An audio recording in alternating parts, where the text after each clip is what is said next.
Pernah nggak sih kepo atau pengen tahu gimana caranya sebuah bangunan yang megah, punya arsitektur yang indah, terus kekar, tapi dibangun di tengah laut?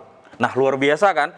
Kalau misalnya ada bangunan yang mungkin indah, terus memiliki suatu desain yang luar biasa dan itu di darat, mungkin udah biasa. Nah, pada episode kali ini kita akan membahas bagaimana sih teknis untuk bisa membangun bangunan laut yang ada di Indonesia dan di seluruh dunia tentunya. Dan di ITERA ada salah satu prodi yang akan membahas tentang hal itu. Prodi apa, Karen? Nah, untuk prodi kali ini yang bakal kita kepoin adalah dari teknik kelautan. Teknik lautan. Tentunya kita akan membahas banyak hal tentang bangunan-bangunan laut. Dan tentunya di program Talkcastera, Talk Show and Podcast ITERA. Kita sudah bersama dengan narasumber, sosok yang akan berbincang, tapi kita akan melihat dari sudut pandang mahasiswa dan sudut pandang dosen. Seperti apa sih teknik kelautan sehingga teman-teman bisa mendapatkan gambaran tentunya. Bisa dikenalkan, Karen, siapa? Oke, untuk narasumber yang pertama adalah Bapak Satrio Panalaran Eskel M.Ong. Halo Bapak. Halo Bapak, sudah berkeluarga Pak ya karena dapat Eskel ya? Oh bukan, nanti dijelaskan S dulu. Oke, siap. Oke. Dan untuk yang kedua, perwakilan dari mahasiswa prodi Teknik Kelautan, Safna Devina. Halo Safna. Safna ini dari angkatan 2018. 2018, sudah hampir 2 tahun lebih ya di ITERA ya. Sudah jenuh Safna? Lumayan. Lumayan, oke. Nanti kita akan mengetahui tips and triknya hingga Safna sampai di semester ini bertahan ya. Tapi saya ingin tahu dulu Pak, kenapa dari berbagai narasumber yang datang biasanya pakai kostum biasa ya? Oh, iya. Ini pakai PDH. Coba jelaskan Pak, ini apa? Apakah teknik kelautan harus punya PDH agar siap dimanapun? Oke, jadi ini PDH ya sebetulnya mahasiswa yang membuat waktu angkatan pertama, kreatif, mahasiswa ya? membuat PDH supaya menunjukkan eksistensinya ya, eksistensi mahasiswa teknik lautan. Kemudian kita melihat keren juga ya, dan waktu itu mahasiswa masih angkatan pertama kan, jadi kita dosen ingin melebur menjadi bagian mahasiswa, kita juga lah buat PDH. Jadi kalau kita pergi-pergi bareng, kita sama nih punya PDH, jadi nggak ada dosen banget dan mahasiswa banget gitu ya, jadi ya sama saja. Oke. Nah, tapi nanti yang membedakan paling warnanya saja. Oke, artinya tidak ada gap antara mahasiswa dan dosen. Tapi tidak semua supaya kalau bekerja supaya di lapangan tuh bisa bareng-bareng aja sebetulnya. Membaur ya, membaur ya. Artinya tapi tidak semuanya di luar tahu nih Pak, ini PDH apa? Tadi kita udah katakan ini teknik kelautan. Sebenarnya teknik kelautan itu apa sih Pak? Teknik kelautan itu adalah ilmu ya dari bidang teknik ya, dari bidang rekayasa yang kita utamanya merekayasa daerah pesisir pantai hingga laut lepas. Oke. Jadi kalau kita ingin memanfaatkan potensi yang ada di laut tentunya harus ada strukturnya ya. Nah, struktur itu nanti teknik kelautan yang akan membuat, yang akan merancang, merencanakan seperti itu. Kemudian teknik kelautan sendiri juga kita berbicara mengenai perencanaan lokasinya, perencanaan wilayah. Jadi sebuah misalnya secara nasional ya, kemudian kita di suatu daerah punya suplai apa nih, kayak misalnya Lampung, misalnya ada kopi, ada nanas dan lain sebagainya, sehingga kelihatan di sana di Lampung itu butuh berapa yang dikirim. Nah, pengiriman melalui apa? Kalau melalui darat nggak mungkin ya, karena kan pengirimannya sampai luar negeri, sampai ke daerah-daerah lain.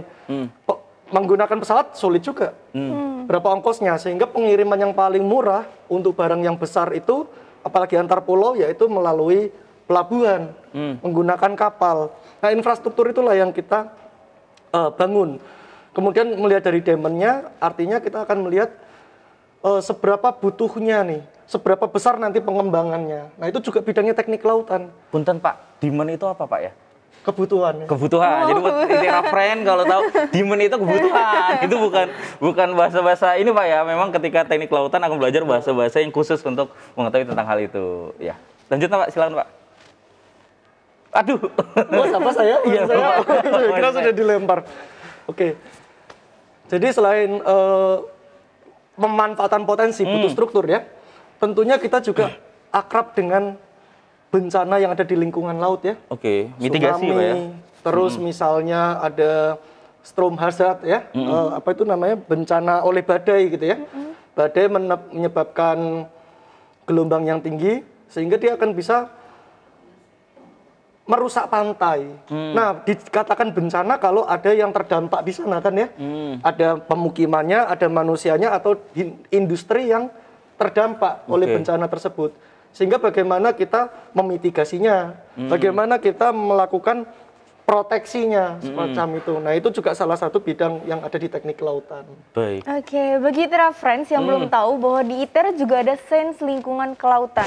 Namun, saya ingin bertanya nih Pak, apakah ada persamaan atau bahkan ada perbedaan antara teknik kelautan dengan sains lingkungan kelautan? Dan bahkan ilmu kelautan mungkin Pak yang banyak sekarang ada di beberapa universitas. Ya, jadi di ITERA ada sains lingkungan kelautan, terus ada teknik kelautan ya. Nah, kalau sains lingkungan kelautan itu biasanya lebih ke arah namanya lingkungan ya, lebih ke arah ekologinya. Jadi di laut itu ada ekologi terumbu karang, ekologi mangrove, terus ekologi lamun ya, dan lain sebagainya. Nah, kita adalah perencanaan rekayasanya. Kita rekayasanya. Jadi rekayasa pantai dibangun sebuah struktur. Tapi mengurusi yang ke arah pantai dan lepas pantai gitu. Jadi kalau teknik kelautan artinya memilih semen yang cocok di laut gitu ya. Itu bisa menjadi salah satu bidangnya ya. Iya benar. Jadi kita ada mata kuliah namanya mekanika bahan ya. Tuh. Sebelumnya ada sebelum teknologi bahan ya. Sebelumnya teknologi bahan. Nah, jadi nyerempet juga sama bidangnya teknik sipil. Karena teknik lautan ya kita memang perpaduan antara perencanaan kota, terus ada perpaduan, ada unsur dari teknik sipilnya, ada teknik perkapalannya dikit karena kita bicara anjungan lepas pantai juga. Terus ada teknik lingkungan kita masuk Pak, jadi ada pencemaran lingkungan laut kami juga mempelajari, kami bisa mensimulasikannya. Terus kami kerjanya gimana Pak teknik lingkungan? Jadi teknik kelautan mendukung hal itu. Mendukung hal itu. Kan jadi memang ilmu kita sekarang memang saling terintegrasi dan beririsan gitu ya. Luar biasa tuh. Jadi buat ITERA Friends yang ingin membangun villa di tengah laut bisa pakai teknik kelautan ya. Kalau villa di pegunungan kan udah biasa ya Karen ya. Iya, udah biasa kan. Atau villa di bawah laut kan ya Pak? Villa di bawah laut. Rumah SpongeBob ya Pak. Itu SpongeBob kayaknya lulusan teknik kelautan. Kita tanya dengan Safna Devina. Perempuan akan bekerja di laut. Bahkan kalau bangun di lepas pantai, teknik kelautan itu akan banyak sekali tantangan yang dihadapi. Kenapa kok memilih teknik kelautan? Kenapa nggak teknik jahit, teknik kosmetik gitu? Awalnya sih kalau memilih teknik kelautan belum kepikiran ke tekniknya banget ya Pak.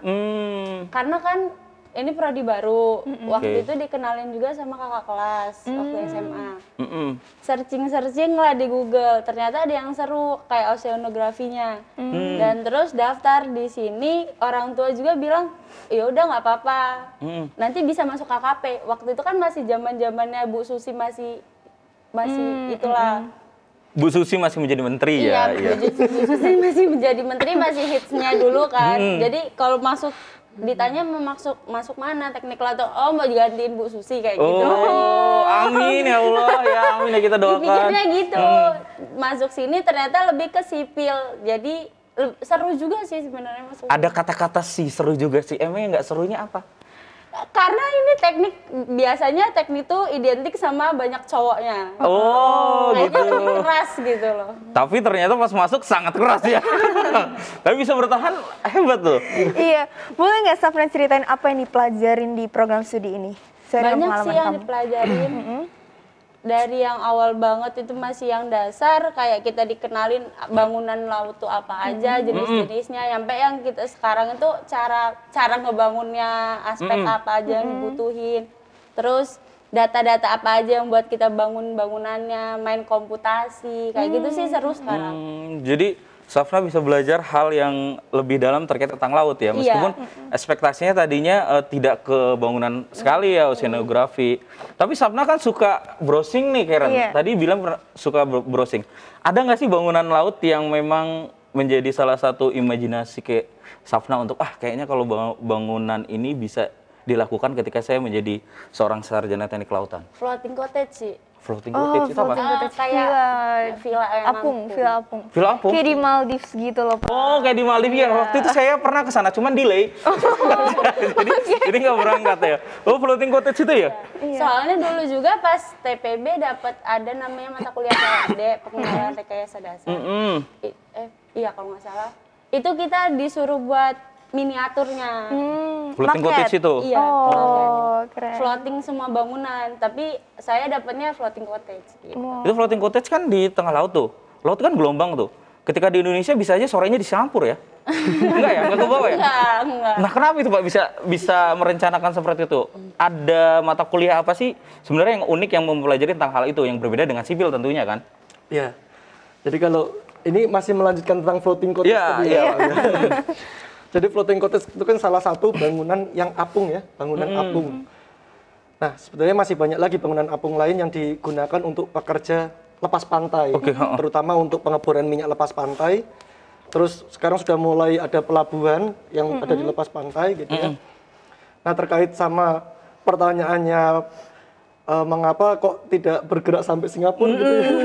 Ya memang karena dia dipancang, Pak. Bisa model dipancang atau model pakai mooring ya, sistem mooring. Jadi sistem penambatan seperti jangkar kapal. Itu kita ada mata kuliahnya Pak ya? Ada mata kuliah. Ada berapa mata kuliah yang meng-cover hal itu Pak? Ada berapa mata kuliah? Jadi kalau bicara mata kuliah, Pak, ada kelompok ya, kelompok, iya, benar. kematematikaan, karena nanti rekayasa kita butuh basic matematikanya kuat. Terus ada kelompok hidrodinamika ya, ada kelompok hidrodinamika, terus kelompok kestrukturan ya, jadi mengenai struktur-struktur. Terus ada, saya agak lupa ya. Nah, kalau yang mata kuliah yang itu, dia lebih ke arah struktur. Oke. Gitu. Tapi kalau yang masalah mooring, dia juga belajar di mana, Dek? Di Anjungan Lepas Pantai kalau nggak salah ya. Wow. Anjungan Lepas Pantai. Seru-seru ya mata kuliah Iya, internet. seru-seru ya. Atau yang masuk teknik kelautan nih cita-citanya pengen bangun resort gitu kali ya, Pak? Iya, sepertinya ya, seperti Safna tadi ya. Karena memang keren ya. Jadi kalau kita lihat Lampung sendiri, itu kalau mau dimaksimalkan potensi pariwisatanya itu bisa. Bisa dilakukan. Lautnya bagus, lautnya tenang, secara ekologis mendukung ya.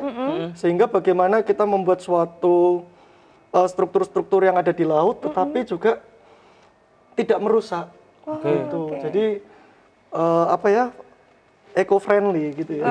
Bangunan laut ramah pantai mungkin. Iya. Tapi Pak, Ramah-tamah. sama-sama. Tadi kan Safna juga udah cerita beberapa mata kuliah, Bapak juga udah bercerita beberapa hal yang dipelajari di teknik kelautan. Tadi kayaknya harus kuat basic matematikanya, tentang air-airnya gitu ya. Sebenarnya untuk teman-teman atau ITERA Friends yang akan masuk ke teknik kelautan, ada nggak sih mata pelajaran yang harus basic mereka kuat atau semuanya bisa masuk teknik kelautan? Selama kan kalau masuk itu yang penting dari jurusan IPA ya, dari Oh, jurusan harus IPA ya. Ya. Nah, nantinya kalau di ITERA sendiri ada sistem TPB. Jadi kita menyamaratakan pengetahuan, keilmuan, basic science-nya itu ada di TPB.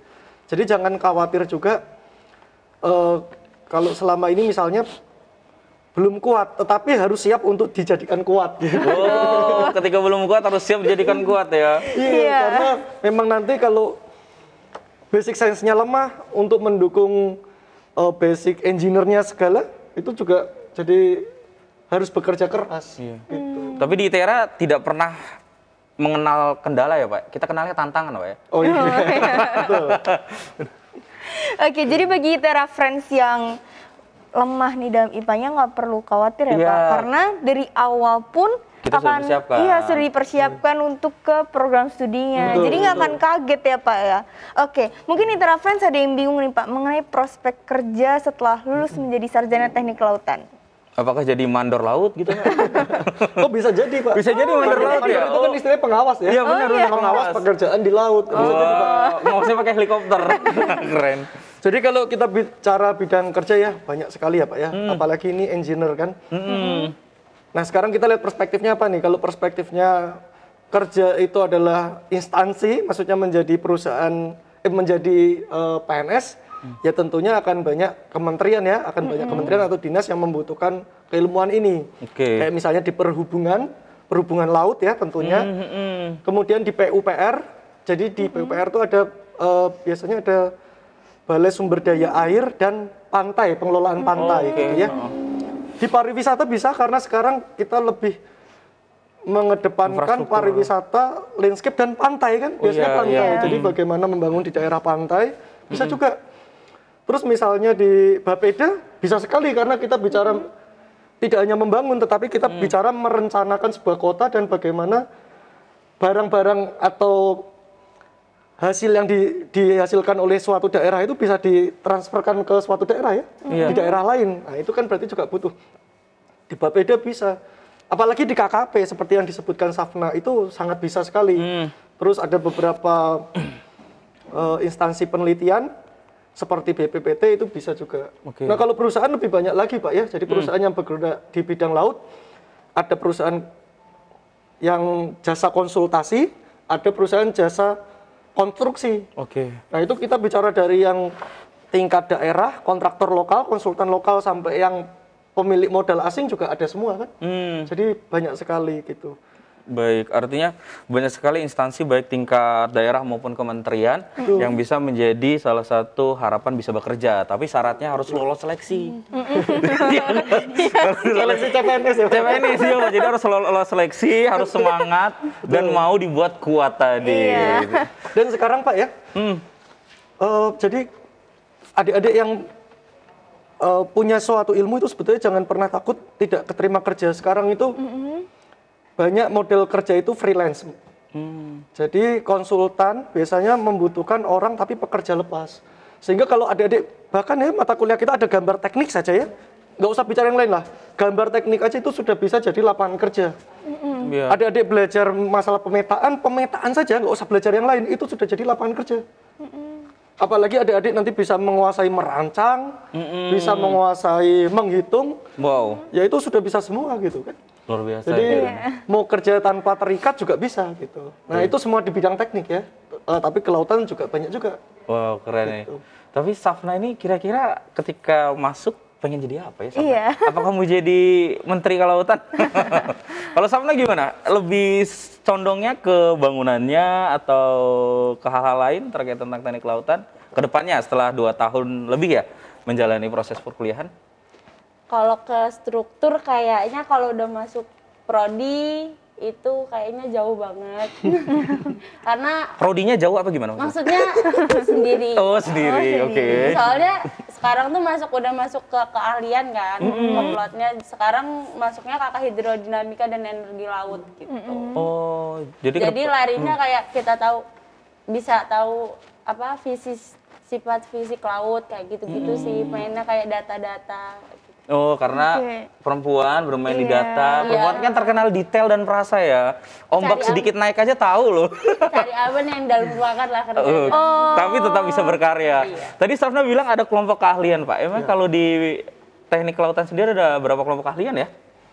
Jadi di teknik kelautan ya ada 2 kelompok keilmuan. Keilmuan ya, kelompok keilmuan. Jadi ada rekayasa dan manajemen pantai. Rekayasa dan manajemen pantai. Kemudian ada hidrodinamika dan energi laut. 2. Nah, kebetulan di teknik kelautan, mahasiswa sudah mulai diarahkan untuk mendapatkan konsentrasi keahlian itu dari semester 6 ya, semester 6. Jadi semester 6, semester 7 kita ada namanya mata kuliah pilihan terarah.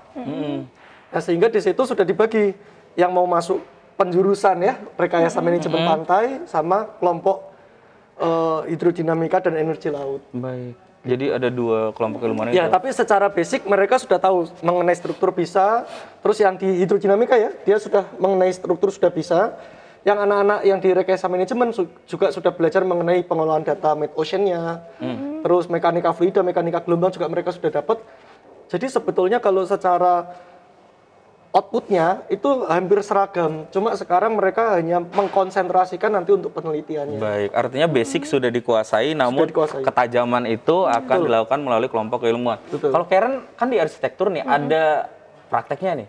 Karen nggak mau tahu nih teknik kelautan prakteknya apa ya kayaknya. Kayaknya dari tadi Karen seru banget Pak. Karen kalau berbicara tentang laut senang banget Pak dia. Memang dia kalau wetonnya tinggal di laut Pak. Oke Pak, ini kan mengenai kelautan dan laut. Apakah mahasiswa program studi teknik kelautan ini harus punya basic berenang, Pak? Kalau praktek survei, kalau arsitektur kan surveinya ke lapangan nih, Pak. Kalau teknik kelautan ke laut. Apakah praktek memukul paku di dalam laut gitu, Pak? Iya, Karen ya? Kalau berenang kita tidak wajib ya. Tidak wajib. Tidak wajib. Jadi memang tidak ada mata kuliah renang. Tidak ada mata kuliah renang. Cuma sebetulnya kalau ke depan nanti bisa mengusulkan mata kuliah renang, saya pingin. Karena gini ya, orang kerja di laut meskipun teknik lautan ya, nyemplung ke laut itu sesuatu yang tidak boleh sama sekali lah. Kalau pas kerja di anjungan ya, karena kan ekstrim. Ya. Tetapi orang yang bekerja dengan segala safety-nya, itu tetap akan lebih pede kalau dia bisa berenang. Melangkah itu jadi lebih pede di atas anjungan yang misalnya cuma 1 meter. Kanan kirinya sudah gelombang besar-besar, kita ngelihat bawah sudah kayak gelombangnya mau makan gitu ya. Nah, kalau bisa renang itu lebih punya perasaan percaya diri gitu. Wow, semoga bisa ada mata kuliah khusus renang. Gak wajib tapi kalau bisa Menjadi tambahan ya Iya, kira-kira. tambahan. Karena ngambil data pun di atas kapal ya, harus di atas kapal. Ngambil data di atas kapal, Pak? Iya. Ya, jadi kan ada alat yang namanya current meter, terus nanti misalnya harus turunkan ADCP ya, jadi alat pengukur arus, tapi biasanya kami menggunakan diver sih, Diver itu apa, Pak? penyelam. Oh, penyelam. Oke. Itu bisa bekerja sama dengan ini ya, mungkin komunitas penyelam ya, Oh Pak? iya, pasti. Oke, untuk Safna kan tadi sempat seperti menjalani proses perkuliahan kan agak gimana sih, kayak struktur sipil ataupun apa, sempat agak jenuh gitu. Tips and triknya apa sih? Apakah dosen-dosennya melihat muda-muda seru-seru kayak Pak Satrio ini? Tip and trick sih nggak ada yang banget yang harus diapain gitu, Kak. Milenial banget, dengerin teman-teman udah diapain gitu. Gimana? Jadi banyak teman, jangan cuma diam aja di prodi. Soalnya temen satu angkatan juga seru-seru karena kan baru angkatan pertama, dosennya juga kita tanya cepet gitu loh, Kak, ngasih tahu juga kan. Di kita juga ada kerja sama, kayak kita tuh ada temen yang kenal sama prodi lain bisa ngebantu kayak geomatika, kita survei masih bisa tanya kayak gitu mata kuliah. berarti anak-anak teknik kelautan ini mahasiswanya aktif dan suka bersosialisasi ya, nggak cuek-cuekan gitu ya Safna ya. Seru juga ya. Kalau gitu boleh tau nggak kegiatan non akademis yang dilakukan oleh program studi teknik kelautan? Banyak sih kalau non akademik. Untuk kan sekarang udah ada himpunan gitu kan. Himpunan juga ada yang pengabdian masyarakat. Apa nama himpunannya? Hipkal? Himatekla. Himatekla, Himatekla. oke. Himpunan mahasiswa Teknik Lautan. teknik lautan. Apa aja programnya? Kemarin itu kalau nggak salah waktu itu ada pengabdian masyarakat ke pesisir di daerah Clara kesana lagi. Kelapa Rapat ya. Clara, anak generasi milenial Clara. Kelapa Rapat. Pantai. Pantai Kelapa Rapat. Clara kesana itu kayak ngajar ke SD. Oh gitu. Soalnya di sana itu kayak pendidikannya kurang. Wah seru ya. Apalagi sekarang itu kan apa namanya daring gitu kan. Kayak gitu ngajar ke sana. Terus ada yang kegiatan itu khusus untuk anggota kayak kayak kita yang anggotanya dikasih tahu software buat kelautan itu apa aja. Wow. Itu di luar mata kuliah ya. Terus apa lagi? Sama ini Mas ya. Apa? Dan beberapa mahasiswa itu sudah ada yang kami ajak untuk ikut penelitian ya. Jadi kita ajak waktu itu ke Pulau Legundi ya, ada yang ke Legundi, terus ada yang kita ikut pelatihan alat. Itu kita 2 hari ya di Kalianda ya. Iya, Pak. Di pantai Kalianda. Ya kedepannya kalau teknik lautannya akan semakin berkembang ya, mungkin kita akan ke Bengkulu, Jambi, yang ada daerah airnya lah ya, Aceh dan sebagainya. Seru. Gitu. Jadi tidak cuma Sumatera, Lampung saja gitu. Oke. Secara tidak langsung berarti ngepantai ya Pak? Iya, Ada anak mata pantai kuliah ya. ngepantai terus. Diajarin musik-musik reggae Pak, biar bisa menikmati senja enggak ya? Kalau untuk ini Safna, kira-kira dosennya killer-killer nggak sih? Teknik kelautan? Enggak sih, Pak. Beneran, ini jangan-jangan ada Pak Satrio. Ini kita jujur loh. Dosennya muda-muda. Oke. Apa korelasinya muda dan tidak marah-marah ya? Biasanya udah kan Masih prank ya? sabar. Oh masih sabar ya? Masih terasa mengayomi ya? Beneran nggak ada ya? Nggak ada. Karena yang killer di samping ya. Jangan-jangan Pak Satrionya gitu. Kalau kalah suruh paku di laut gitu. Jadi udah banyak program yang ngebuat kita untuk meningkatkan soft skill-nya. Lalu dosen-dosennya juga yang seru-seru ya. Masih muda jadi fast respon ya. Iya. Kan bete sih kalau misalnya kita Januari sekarang WA, dibahas lagi Januari tahun depan kan. Pak Satrio, mungkin ada hal-hal unik lagi yang ada di teknik kelautan terkait tentang kita juga mengadakan, berarti mendukung dong prodi bahwa anak-anak kita untuk bisa bersosialisasi seperti itu. Apalagi hal-hal yang bisa di-share? Nah, kalau teknik lautan itu terutama yang unik ya, karena memang kita prodi yang jarang ya di Indonesia ya. Iya benar. Iya. Jadi mungkin di Indonesia yang besar ya, yang terkenal lah ya, yang terkenal itu ada ITB, Teknik Kelautan ITB, Teknik Kelautan ITS, Teknik Kelautan Unhas, dan baru-baru ini aja ITERA muncul 3 tahun ya, baru 3 tahun, ITK baru 3 tahun, terus yang lain mungkin sangat baru bahkan. Oke. Belum ada 3 tahun mungkin ya. Di bawah kita mungkin ada universitas di Bima sana, dan sebetulnya tidak banyak gitu, tidak banyak ya yang belajar mengenai teknik kelautan ini.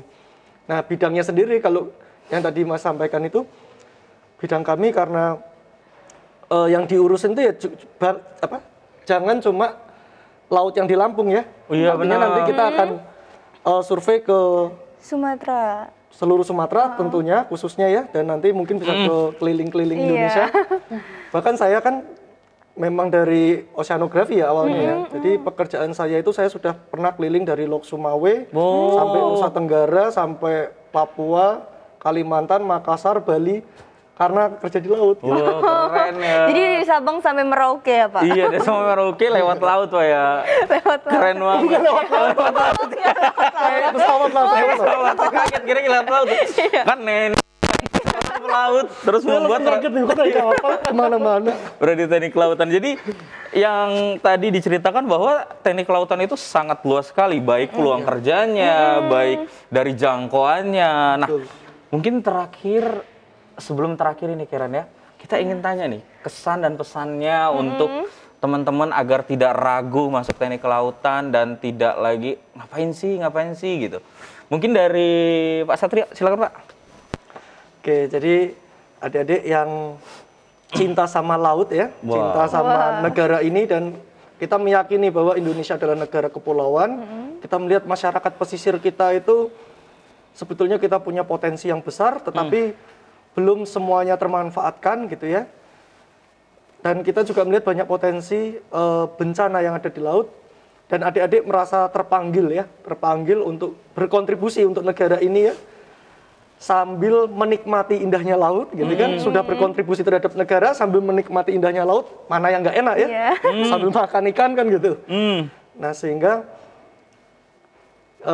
mungkin teknik kelautan ini menjadi salah satu tempat yang pilihan yang tepat gitu ya. Nanti kita sama-sama belajar, sama-sama kita membangun negara kita ini melalui kekayaan laut kita. Baik. Mungkin bagi ITERA Friends yang suka ngepantai, Iya. ya cocok banget kayaknya ya Pak. Ke teknik kelautan ya. Ke teknik kelautan. Dimulai dari kayak gitu tuh basicnya. Santai dulu, Iya, baru nanti buat santai dulu. infrastruktur.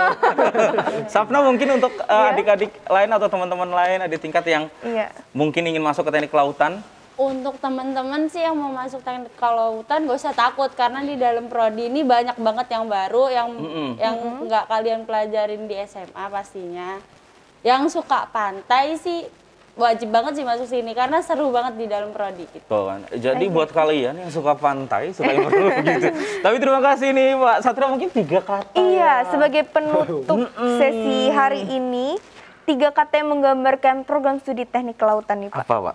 3 words. Wah, ini paling sulit kayak gini. Palu, air, mungkin bisa ya. Oke. Tantangan. Tantangan, oke. Masa depan jaya. Lewati tantangan, raih masa depan, dan rangkul kejayaan. Pak, keren ya teknik kelautan. Sapna, apa? 3 kata mungkin untuk teknik kelautan apa sih yang dirasakan? Seru, banyak yang baru, buat penasaran sih. Seru, baru, kepo, banyak penasaran. Jadi buat teman-teman mungkin yang suka merasakan panorama indahnya laut, lalu berpikir bahwa seperti apa sih, apakah infrastruktur kelautan bisa dibangun di sini dengan bisa membangun tidak hanya di darat saja dan mengembangkan potensi laut. Kita tahu bahwa Indonesia kelautannya sangat kaya, tapi untuk meningkatkan itu perlu sumber daya manusia yang luar biasa. Kalian cinta laut Indonesia, teknik kelautan tentu jawabannya. Dan tetap menjaga kelestarian kelautan ya Pak. Benar sekali. Dan akhirnya pada episode kali ini kita akan sudah mendengar terkait tentang teknik kelautan, dan kita akan lanjut ke prodi lainnya ini ya Karen ya. Sayang sekali akhirnya saya Arif Setiajaya dan Karen Natalia mengucapkan terima kasih. Sampai jumpa. Dadah. Terima kasih ya Pak.